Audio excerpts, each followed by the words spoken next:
Hello everyone, welcome to sqadia.com. My name is Saima Mushtaq and our today's topic of internal medicine is the lung abscess.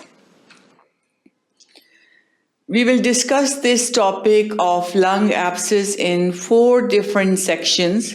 In the first section, we will discuss the etiology. What are the different causes of the lung abscess?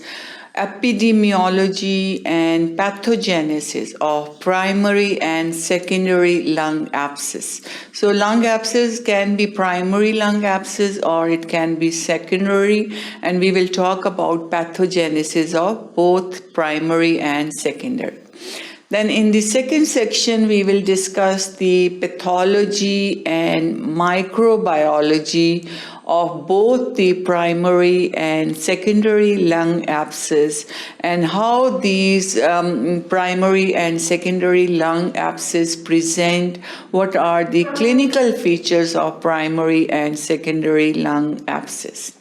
Then in the third section, we will discuss the differential diagnosis, invasive diagnosis, and empirical therapy associated with the lung abscess, and also what are the associated risk with the invasive diagnosis and empirical therapy.